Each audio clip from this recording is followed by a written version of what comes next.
If you don't like it, don't watch it. Peace. Haha! Hi everyone, it's Az here from HeelvsBabyface. What a way to start the video, huh? If you don't like it, don't watch it. Peace! Well, guess what? People stopped watching, and guess what? Yesterday, G4 officially closed with immediate effect. But not quite as simple as all that, as we're just about to find out. We all know the story of Frosk very briefly. She did her sexism in gaming rant, a rant that was constructed to try and deflect criticism away from her. She threw her work colleagues under the bus. That's the type of person she is. And at the end of it, as you saw, she told people, if you don't like it, don't watch it. People went, okay, we won't watch it. And G4 crumbled to pieces after that. Personnel after personnel left throughout this period of time, and that's where we got to. A couple of weeks ago, 30 members of staff let go, and Frosk, instead of having some sort of compassion or empathy for those people, went onto Twitter to basically brag that, well, I survived in the most tone-deaf, crass sort of ways, and that seems to have been the straw that broke the donkey's back when it came to protecting her, as she was then let go also with immediate effect, with Comcast buying out the rest of her contract so she could skedaddle. But even that wasn't enough. They couldn't do... You can't put a Band-Aid over a severed arm. It just doesn't work. As soon as that speech was made back in January, the fate of G4 was sealed. We all said it back then. You can't turn to your customer base, you can't turn to your fan base, your audience, and tell them to piss off. You can't morally lecture them about women, because it came across as vanity and ego. And even though these far left progressives want to say that times have changed, it's a different world now. Guess what? Yeah, you live in a different world. It's called an echo chamber, where some of us still live in the reality of everyday life. And guess what? We like to have a bit of fun. We like to have a bit of flirt. We like to have a bit of gaming news, knowledge. We don't want to be grandstanded by some pissant like Frosk, who was run out of the LOL community because she was a vile, toxic POS. I want to do two articles going over this because they paint very interesting pictures. Deadline: Comcast pulls plug on G4TV, ending comeback try for Game Focus Network. And they don't go one bit about Frosk. They try and dress it up as, well, it's troubling times in general for this sort of business. I don't know. Seem to be thriving right now. Seem to be around a lot of people that are thriving right now. Weird, odd. And then this one here, G4 has shut down by Game Rant. At least they got that right. But at least this Game Rant, just Game Rant. I'm surprised that Deadline didn't, but Game Rant actually went in a little bit at the end, which I'll go into, as regards to how people found out they'd lost their jobs. So here is the memo that some people seem to have gotten from Dave Scott, the chairman of Comcast Spectator. As you team, because nothing says personal like team. As you know, G4 was reintroduced last year to tap into the popularity of gaming. And then in January, Frosk opened a big mouth and destroyed everything for us. That last bit might not have been in. We invested to create the new G4 as an online and TV destination for fans to be entertained, be inspired, and connect with gaming content. But Frosk told them, if you don't like it, don't watch it. Peace. And so they didn't. Over the past several months, we worked hard to generate that interest in G4, but viewership is low. Oh, I wonder why. Could it be that Frosk in January, in a sexism and gaming rant, said to people, if you don't like it, don't watch it. Peace. And the network has not achieved sustainable financial results.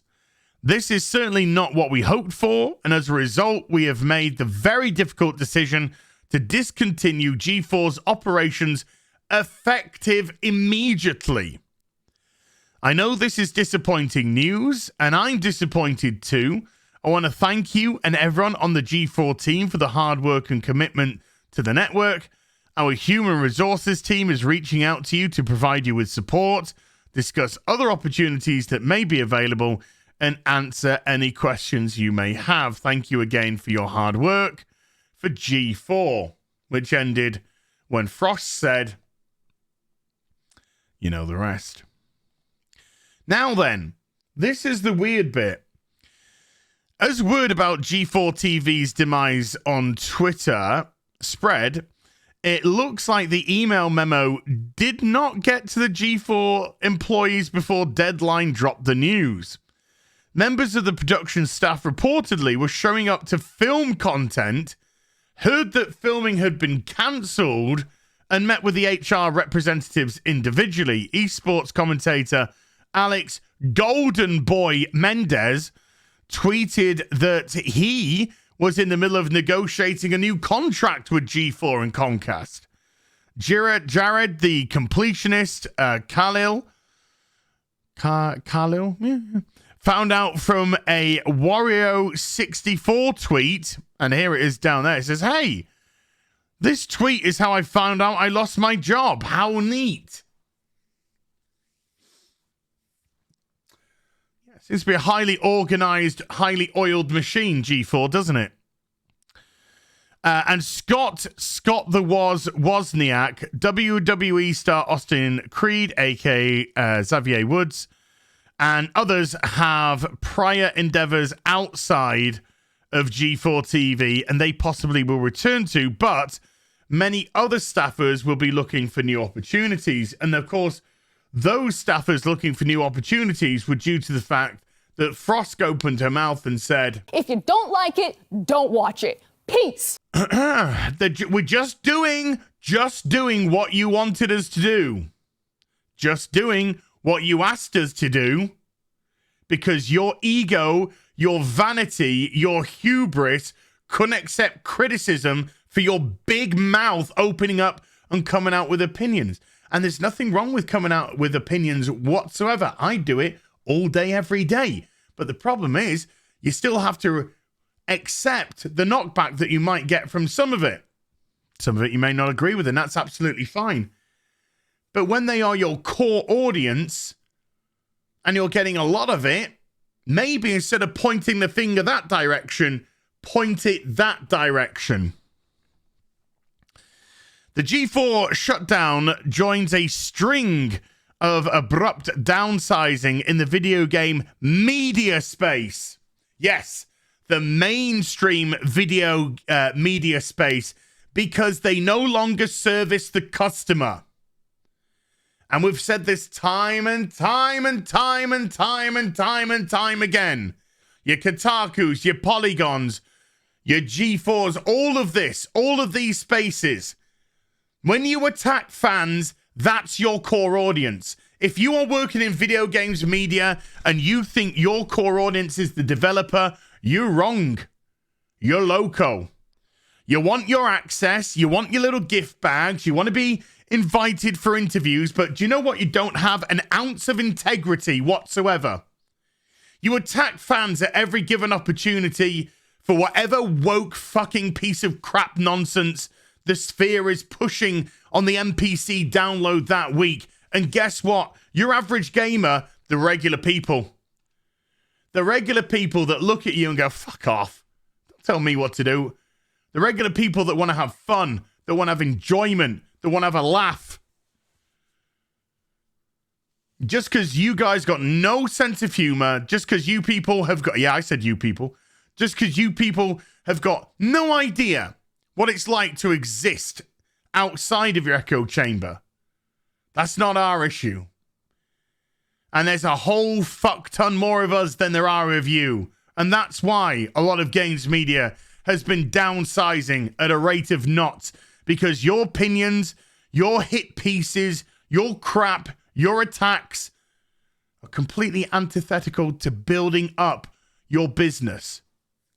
And it's taken a long time for these companies to realize that. But there we are. Have no sympathy. GameStop also laid off a large portion of its Game Informer editorial team. Color me shocked. Sorry, person of color me shocked. Admit efforts to find its new niche in the gaming space. How about, here's a really interesting niche. How about stop attacking fans and just review games as objectively as you possibly can. Objectively and honestly as you possibly can. Yeah? Yeah? What's that? Oh, you can't do that. Okay. That's why you fail. Fanbyte let go a large section of its editorial team in September, and Fandom recently acquired Metacritic, GameSpot, Giant Bomb, and other entities to highlight some of the volatility in games media in recent months. You've only brought this on yourselves. G4 was dead in January, and we said it. It was a dead man walking, and we all knew it. It was just a matter of time. I think I even predicted it would be gone before the end of the year, and here we are, October, and it's gone. And that isn't me being some sort of Nostradamus. That was just, unfortunately, common sense for some dumb, stupid cow that said, If you don't like it, don't watch it. Peace. See you in the next video. Bye for now.